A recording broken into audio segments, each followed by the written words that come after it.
Okay आप मेरे को बताओ मैं क्या रहूंगा, एसी और एफसी रहूंगा, तो इंस्टीट्यूट आपको एक नंबर देती है that is called membership number. कौन सा नंबर? और एक नंबर मिलेगा that is called firm number. Firm number समझ में आ रहा है? दोनों नंबर अलग अलग कैसे है? एक नंबर आपका इंडिविजुअल है, एक नंबर अपने फर्म का है। अब मेरे को सोच समझ के बताइए मालिक, ओके सोच समझ के बताइए। ओके क्या फर्म पार्टनरशिप फर्म भी हो सकती है? क्या ऐसा हो सकता है? ओके अमित एंड अपना कौन पार्टनर है? ऋषभ, अब हम दोनों मिलकर पार्टनरशिप फर्म खोले? Answer is yes. तो अब मेरे को बताओ क्या ऋषभ का मेंबरशिप नंबर है? यस मेरा मेंबरशिप नंबर है। और लेकिन हमारी पार्टनरशिप फर्म जो होगी उसका नंबर कितना होगा? एक ही होगा, लेकिन हमारे मेंबरशिप नंबर ठीक है। Is that point clear? तो आपको याद रखना होगा ऑडिट रिपोर्ट पे हमेशा 2 नंबर मेंशन करने होते हैं। ऑडिट रिपोर्ट पे हमेशा 2 नंबर मेंशन करने होते हैं। कौन से 2 number? Membership number, firms registration number, ये 2 नंबर। इन शॉर्ट आपको समझ में आ गया कि फर्म्स रजिस्ट्रेशन नंबर 2 नंबर समझ में आया? वापस बोल रहा हूं, आप दिमाग में मत डालना क्योंकि यहां पर बहुत जन मेरे को क्वेरी ऐसी पूछ चुके हैं, मैं इसीलिए बता रहा हूं। ये क्वेरी पूछ चुके हैं, सर पार्टनरशिप एक्ट में अगर जो सोल प्रोप्राइटर है उसको फर्म रजिस्ट्रेशन नंबर कैसे मिलेगा? वो पार्टनरशिप एक्ट में तो जाएगा नहीं। अबे तेरी, ये पार्टनरशिप एक्ट नंबर नहीं दे रहा है, ये नंबर कौन दे रहा है? फर्म रजिस्ट्रेशन नंबर कौन दे रहा है? ओके एसोसिएट भी होने दो मालिक। ओके एसोसिएट भी हो सकते हैं। एक जन ने क्वेश्चन पूछा associates whatever and company associate जो आप लगाना, ये सब सीए इंस्टीट्यूट अपनी जो है वो मैनेज करेगी। बट आपको 2 नंबर चाहिए। कौन से 2 नंबर चाहिए? Firm number, firm registration number, membership number. Is that point clear? Is firm registration number given by partnership act? No, it is given by ICAR. Freezed ठीक है। ओके अब इधर आ जाओ, स्क्रीन पे ध्यान दो, स्क्रीन पे ध्यान दो। ओके तो मेरे को बताओ एक सीए फर्म होगी। ओके एक फर्म लेते हैं, फर्म सीए फर्म है। अब ये सीए फर्म कितने तरह के काम कर सकती है मालिक? कितने तरह के काम कर सकती है? ओके वो टोटल 4 तरह के इंगेजमेंट ले सकती है। कितने इंगेजमेंट ले सकती है? 4। अब ये इंगेजमेंट मतलब क्या? काम। ओके सुन लीजिए, सबकी आत्मा इधर, सबकी आत्मा इधर। ओके 4 तरह के काम। पहला होता है ऑडिट, दूसरा होता है रिव्यू, तीसरा होता है एश्योरेंस एंड चौथा होता है रिलेटेड सर्विसेज। आराम से सबसे पहला क्या है जो तू ऑलरेडी सुन रहा है मेरा? ऑडिट। ऑडिट पहला क्या होगा बेटा? ऑडिट। दूसरा क्या होगा बेटा? रिव्यू करना। तीसरा क्या होगा बेटा?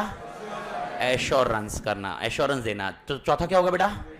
Related services. झेपा मालिक? ओके आराम से, क्या है क्या नहीं है मैं बाद में बताता हूं। पहले मेरे को बता एक सीए फर्म कितने तरह के इंगेजमेंट लेती है। वापस मैं बोल रहा हूं कोई भी चीज मैं आउटसाइड द बॉक्स नहीं पढ़ाऊंगा। आउटसाइड द बॉक्स पढ़ाने के लिए मेरे पास बहुत सारे काम है। आउटसाइड द बॉक्स में मैं अपनी स्टोरी बताता हूं। ओके तो ये जो मैं बता रहा हूं वो इसमें है। एक जन ने पूछा सर टैक्सेशन किस में आएगा? Related services. Okay related services, tax, जो भी चीज आपको इसमें नहीं मिल रही है वो सब रिलेटेड सर्विस में आता है। कंसल्टिंग रिलेटेड सर्विसेज, जो भी रिलेटेड सर्विस है। तो मालिक मेरे ख्याल से समझ में आ रहा है, मैं आपको समझा रहा हूं ना अभी तो, ये समझे थोड़ा है आपको। रिव्यू मतलब क्या है मालूम थोड़ा ना है, तुम थोड़ा मतलब रिव्यू सुनो पहले। ओके मेरा पॉइंट है फर्म कितने काम ले सकती है? 4। नाम दिए, ऑडिट, रिव्यू, एश्योरेंस। ओके अब मैं 2 शब्द उपयोग कर रहा हूं, सुन लीजिए सब लोग, सुन लीजिए। ओके मैं अप्रैल 22 की बात कर रहा हूं। अप्रैल 22, एक सेकंड ये नीचे लिखता हूं ताकि इधर काम हो जाए वो। ओके ओफू में वापस अप्रैल 22 की बात कर रहा हूं। मेरे को बताओ अप्रैल 22 में फाइनेंशियल स्टेटमेंट कौन से ईयर के बनेंगे? फाइनेंशियल स्टेटमेंट कौन से ईयर के बनेंगे? झेपने की कोशिश करो। ओके 21 से लेकर 22, एवरीबडी, सब लोग एग्री करते हैं? ओके क्या ये बन जाएंगे या बन जाएंगे ना मालिक? ओके ओके मैं आगे लिख नहीं रहा हूं, मार्च से लेकर अप्रैल से लेकर मार्च, ये मैं लिख नहीं रहा हूं, लेकिन लॉजिक समझ में आ रहा है सबको? इसको हम लोग बोलते हैं हिस्टोरिकल फाइनेंशियल इंफॉर्मेशन। क्या बोलते हैं मालिक?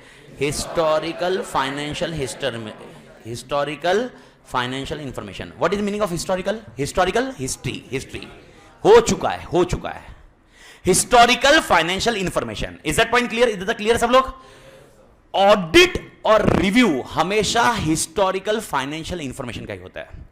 अगर आपको ऑडिट करना है या आपको रिव्यू करना है, अगर आपको ऑडिट करना है या आपको रिव्यू करना है, किसका होगा? खाली हिस्टोरिकल फाइनेंशियल इंफॉर्मेशन। ओके आगे आ रहा हूं मैं। ओके मेरे को बताओ अप्रैल 22 में ओके क्या मैं फाइनेंशियल स्टेटमेंट 22 से लेकर 25 के बना सकता हूं? क्यों नहीं? बैंक लोन चाहिए मेरे को बताओ, मेरे को बैंक लोन चाहिए क्या? बैंक बना लोन देते वक्त क्या मुझे ऐसा बोल सकते हैं मुझे अगले 3 साल के फाइनेंशियल स्टेटमेंट बना के दो? प्रोजेक्टेड बना के नहीं दे सकती है? प्रोजेक्टेड मांग सकती है कि नहीं? मेरा क्वेश्चन एकदम क्लियर है। एस्टिमेट्स ही, आप एस्टिमेट बोल रहे हो ना, एस्टिमेट मतलब क्या है? प्रोजेक्शन। प्रोजेक्टेड फाइनेंशियल स्टेटमेंट मांग सकती कि नहीं? अरे आत्मा हाँ या ना? तो मेरे को ये बताइए, projected financial statement, projected financial statement, इसको हम लोग बोलेंगे पीएफआई। क्या बोलेंगे मालिक? पीएफआई। पीएफआई का full form projected financial information. Is that point clear? Okay ठीक है, मेरे को बताओ, सोच समझिए, give me a good answer, give me a good answer, I am waiting for it. Okay आराम से, मतलब गुड आंसर मतलब अपने इसमें, जब कोई ट्रांजैक्शन ऑलरेडी हो चुका होगा, मैं बोल रहा हूं सैलरी 10 करोड़, क्या सैलरी 10 करोड़ उसको चेक करना आसान है? आंसर इज यस और नो। सैलरी 10 करोड़ क्या उसको चेक करना आसान है? क्यों? क्योंकि ऑलरेडी हो चुकी है। मैं बोल रहा हूं अगले 4 साल की सैलरी 50 करोड़, मेरे को बताओ उसका क्या चेक करोगे? उसका चेक क्या करोगे? एनीबडी, उसका चेक क्या करोगे? चेक क्या करोगे? नहीं, चेक नहीं करेंगे ऐसा नहीं है। पीएफआई बन तो रहा है, सैलरी स्लिप नहीं रे, पास्ट रिकॉर्ड्स, पास्ट ईयर का इन्फ्लेशन दिखेंगे। इधर भी वही बोल रहे, पास्ट रिकॉर्ड, पास्ट ट्रेंड्स। नहीं, मेरे को बताओ, पास्ट ईयर का देखेंगे, पास्ट ईयर का चेक करेंगे फ्यूचर की सैलरी के लिए। मैं ठीक है, मेरा क्वेश्चन वापस सुनते क्वेश्चन सुनते। मेरे को बताओ, पिछले साल की सैलरी 10 करोड़ खर्च हुई है, क्या आप वो चेक कर सकते हो? मेरे को बताओ, एवरीवन, यस और नो? चेक कर सकते हो ना? आप क्या बोलोगे? मेरे को बताओ, एम्प्लॉइज कितने तुम्हारे? ठीक है, उनकी सैलरी स्लिप बताओ, बैंक से पैसा गया कि नहीं ये बताओ, ये चेक करोगे हाँ या ना? कोई दिक्कत इधर तक? 2 मिनट में क्वेरी लेता हूं मालिक, 2 मिनट दिए मेरे को, मेरा पक्का समझ में आया? अब मेरा क्वेश्चन है, ओके अगले 5 साल की सैलरी मेरी 50 करोड़ होगी, ओके अब मेरे को बताओ, क्या ये चेक कर पाओगे? क्या मेरी सैलरी स्लिप होगी? क्या मेरे पास ये पॉइंट जाए, मतलब क्या मेरे बैंक से पैसा गया है? तो फिर ये किसमें चेक क्या करोगे? Future scope, value, pay scale, company का एक्सपेंशन, अपकमिंग प्रोजेक्ट और कितने एम्प्लॉइज लगेंगे, employ agreement for number of years. नहीं, एनीबडी? हाँ बोल भाई वेदांत।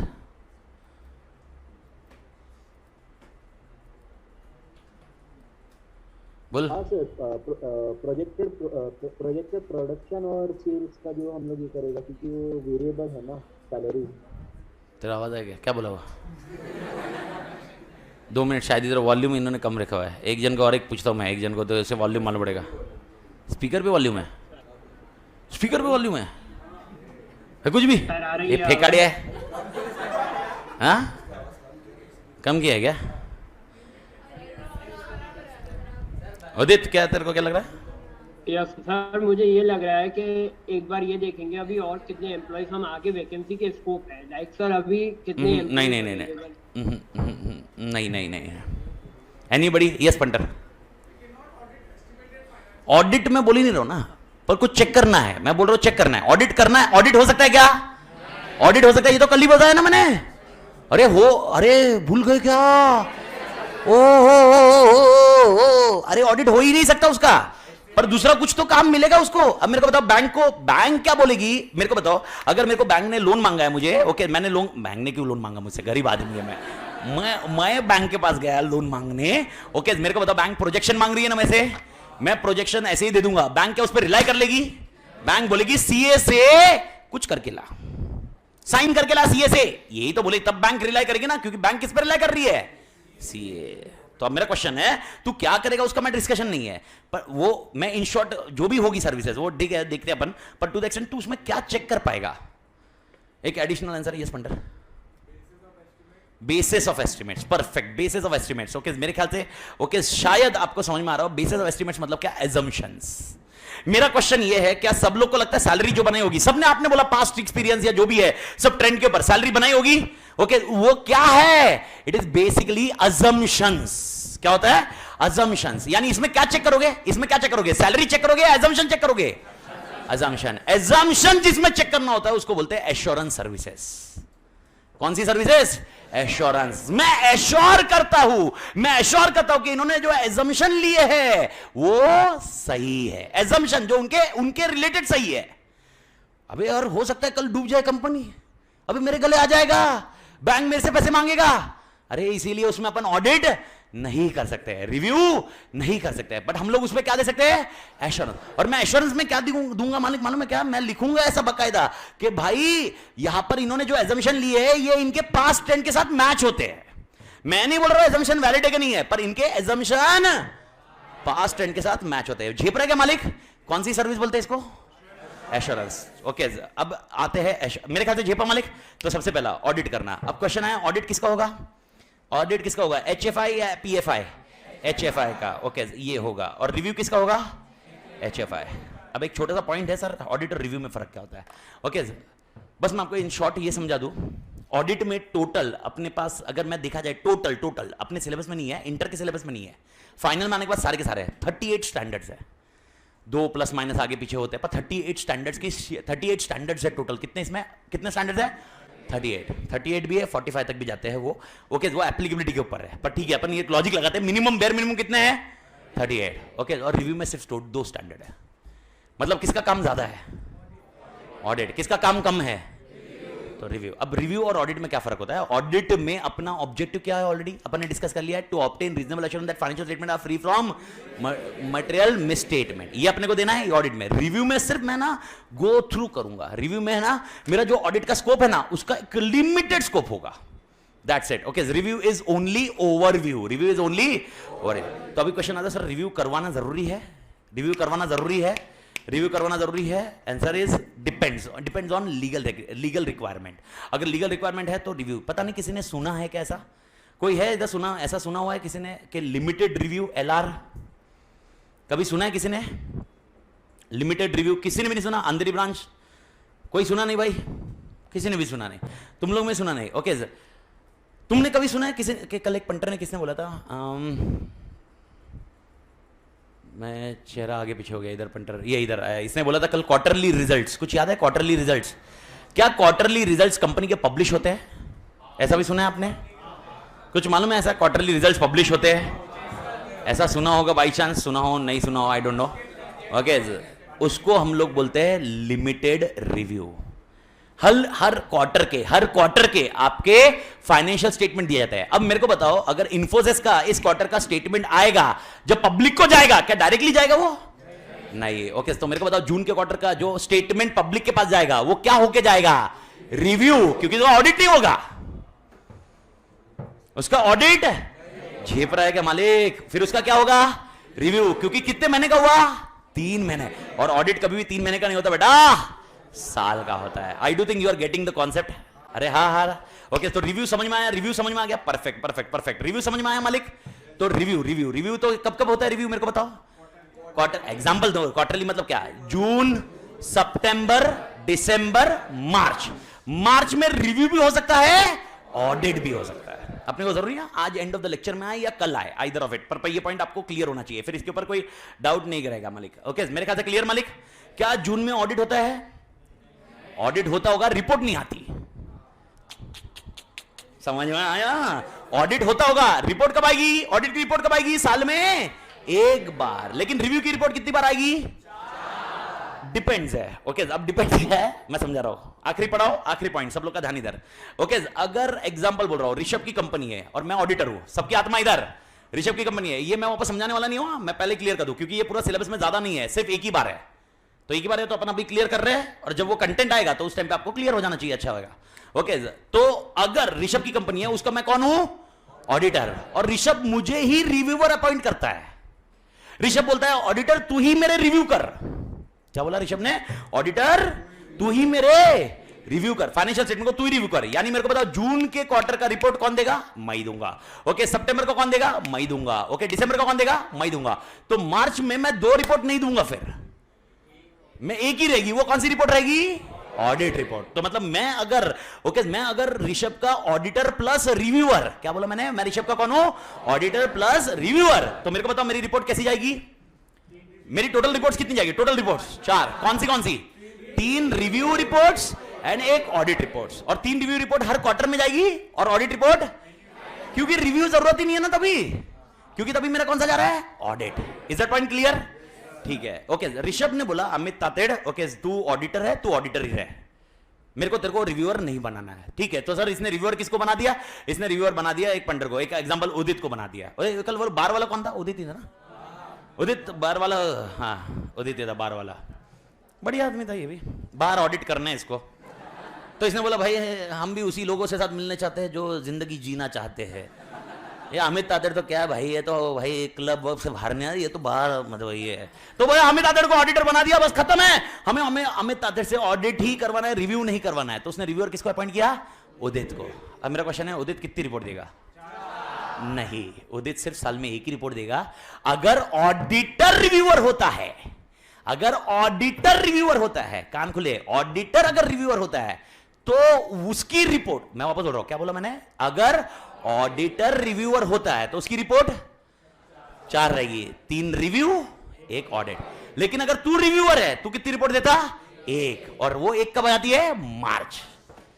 ओके सर, ये कैसे डिसाइड करेंगे? उसको डिसाइड करें तो पैसे उसको देने हैं। अगर ऑडिटर ही रिव्यूअर बनेगा तो मेरे को बताओ, क्या पैसे लेगा वो रिव्यू के? फ्री में थोड़ा ना करेगा। रिव्यू एंगेजमेंट अलग एंगेजमेंट है, ऑडिट एंगेजमेंट अलग एंगेजमेंट है। तो सर क्या इसको कंपलसरी है? Okay depends. अगर लिस्टेड कंपनी है, लिस्टेड कंपनी, उसको ऑडिट और रिव्यू कंपलसरी है। रिव्यू को मतलब एलआर, तो उसका ऑडिटर ही रिव्यूअर होगा। तो मेरे को बताओ, लिस्टेड कंपनी के ऑडिट में ओके हर क्वार्टर में आपको कौन सी रिपोर्ट मिलेगी? क्वार्टरली रिव्यू रिपोर्ट, और ईयर एंड पे ऑडिट रिपोर्ट। लेकिन अगर कोई प्राइवेट कंपनी है, मेरे को बताओ उसको रिव्यू करना कंपलसरी या नॉन कंपलसरी? पर बट क्या उसको ऑडिट कंपलसरी है? यस। तो उसकी ऑडिट रिपोर्ट कितनी होगी? 1। क्या वो रिव्यू करवा सकता है? लेकिन उसकी रिव्यू कब होगी? 1 में। Is that point clear? पक्का फ्रीज करे इसको? पक्का ना? तो इसमें शिद्दत कोई दिक्कत नहीं ना? परफेक्ट मालिक। ओके तो ये चीज भी क्लियर हो गई। तो अभी पॉइंट ये आ गया। मेरा एक लास्ट क्वेश्चन दे दो, ऑडिट और रिव्यू में क्या फर्क होता है? ऑडिट का स्कोप बहुत बड़ा है, रिव्यू का स्कोप बहुत छोटा है। ओके सर, रिव्यू में क्या करना है वो तेरे सिलेबस में नहीं है, तो भूल जा तू। तो फिर सर आपने पढ़ाया, जितना मैंने पढ़ाया उतना ही सिलेबस में है। जो मैंने पढ़ा दिया कि रिपोर्ट कैसी कैसी आएगी, रिपोर्ट कब कब आएगी और कौन सी रिपोर्ट आएगी, वो क्लियर होना चाहिए। और नंबर मैं क्लिक बाद में करूंगा कौन से स्टैंडर्ड के नंबर में। ओके तो आ गया HFI। ओके रिव्यू के लिए। एश्योरेंस के लिए कौन सा? एश्योरेंस के लिए कौन सा? ए आत्मा PFI। ओके मेरे को बताओ इसमें क्या चेक करेगा बेटा? ये फ्यूचर मत, फ्यूचर चेक करेगा। अरे मेरा फ्यूचर देखना, मेरा फ्यूचर देखना, मेरा फ्यूचर देखना। मेरा बेटा मेरे को निकालेगा नहीं ना घर से बेटा, मेरे को देखना देखना देखना ऋषभ, फ्यूचर देखेगा इधर। फ्यूचर भरोसा नहीं भविष्य में, साला मालूम पड़े बेटा बोलेगा तू तो ऐसे भी 10% रखने वाला है, लेके निकल साले तेरे 10%। ऐसा भी हो सकता है भविष्य, अपन थोड़ा ना जानते हैं भाई। ठीक है भाई, क्या करे? बचपन में पापा की सुनी, जवानी में बीवी की सुनी, बुढ़ापे में बच्चों की सुनेंगे, अपनी कब सुनेंगे यार? कभी तो जवानी अभी चल रही है। तेरा पॉइंट क्या है भाई? उधर वो भाई तुमको मैं बता दूं, तुमको ऐसा ये है।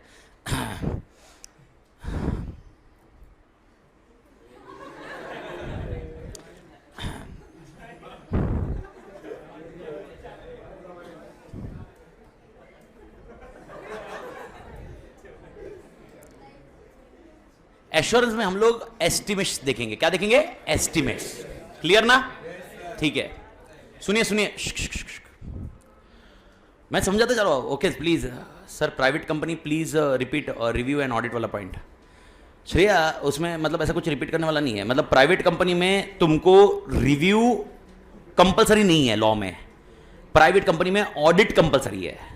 ओके तो ऑडिट कंपलसरी है, तो प्राइवेट कंपनी को रिव्यू करना, मेरे को आप बताइए प्राइवेट कंपनी में क्या कंपलसरी होगा?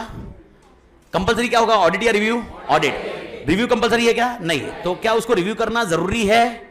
पर वो करवाना चाहता है तो करवा सकता है कि नहीं? हाँ, तो फिर वो अपॉइंट करेगा, तो वो रिव्यू रिपोर्ट कब देगा? इस साल में एक बार।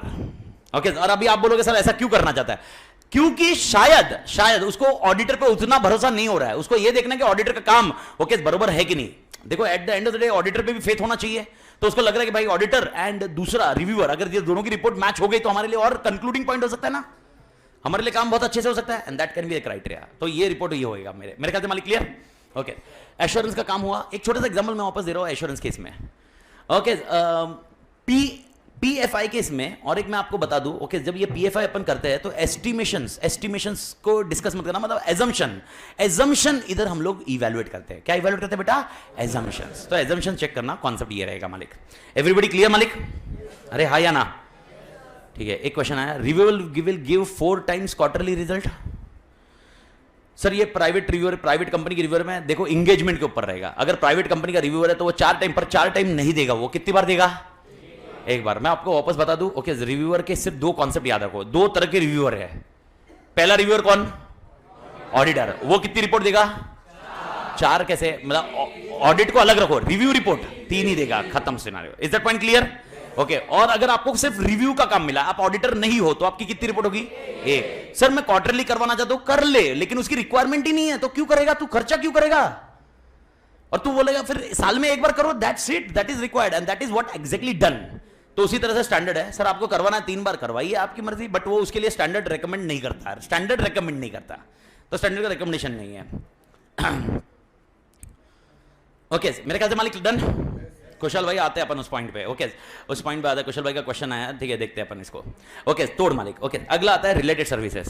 रिलेटेड सर्विसेज, क्या मैं बुक कीपिंग अकाउंटेंसी दे सकता हूं? ओके क्या मैं टैक्सेशन की सर्विसेज दे सकता हूं? क्या मैं कंसल्टिंग सर्विसेज कर सकता हूं? क्या मैं लीगल के लिए भी अपडेट दे सकता हूं? कौन सी सर्विसेज? Related services. पर मैं आपको बता दूं, टैक्सेशन एंड थिंग्स को इंस्टीट्यूट अलग ही क्राइटेरिया में डालती है, पर ये इंगेजमेंट को इस 4 क्राइटेरिया में फिट कर देती है। ओके तो how many types of engagement we have? I do think everybody clear with the concept of engagement? हाँ या ना? सच्ची में बोलो, समझ में आया क्या? तो आपको अगर समझ में आया, ओके तो इंगेजमेंट समझ में आया, तो आपको ये समझ में आना चाहिए हर इंगेजमेंट के लिए स्टैंडर्ड्स होंगे। फिर हर इंगेजमेंट के लिए क्या होंगे? स्टैंडर्ड। स्क्रीन पे ध्यान दो। ओके इसके लिए होता है एसए। एसए का full form standards on auditing. SA का full form standards on auditing. और अपन शॉर्ट फॉर्म लिखते हैं, एग्जाम में भी आपने शॉर्ट फॉर्म लिखना है, आपको हर टाइम फुल फॉर्म लिखने की जरूरत नहीं है। देखो हर जगह शॉर्ट फॉर्म मत लिखना, जैसे अभी ऊपर मैंने बताया ना एफएस, ये मत लिखना, मां कसम अगले अटेम्प्ट में वापस आ जाएगा। भाई अपने को शॉर्ट फॉर्म यूज कहां पर करना है वो ध्यान रखना, खाली स्टैंडर्ड यूज करें, ऐसे यूज करो, लेकिन बाकी दूसरे शॉर्ट फॉर्म यूज नहीं करने के, अनलेस अनटिल मैं बताता हूं आपको कुछ चीजों में। ओके दूसरा होगा एसआरई। एसआरई का full form standard on review engagement. Standard on review engagement. वापस आते हैं, एसए का full form standards on audit. दूसरा एसआरई का full form standards on review engagement. जे पर है सब लोग को? एवरीबडी? ओके परफेक्ट मालिक, सब लोग की आत्मा तोड़ जा रही है। अब मेरे को बताओ एक सबसे इंपॉर्टेंट पॉइंट है। ओके एश्योरेंस सर्विस के लिए स्टैंडर्ड का नाम क्या होगा फिर? एसएई। एसएई का full form standard on assurance engagement. Clear तोड़े मालिक? ओके अगला नाम भी बता दो। एसआरएस खत्म, स्टैंडर्ड्स ऑन रिलेटेड सर्विसेज। तो मेरा क्वेश्चन है, एज ए चार्टेड अकाउंटेंट अगर हम प्रैक्टिस चालू करें, कितने स्टैंडर्ड फॉलो करने पड़ेंगे? 4। कितने प्रकार के? 4। कौन से? Standards on audit, standards on review engagement, standard on assurance engagement and related services. कोई मुझे बताएगा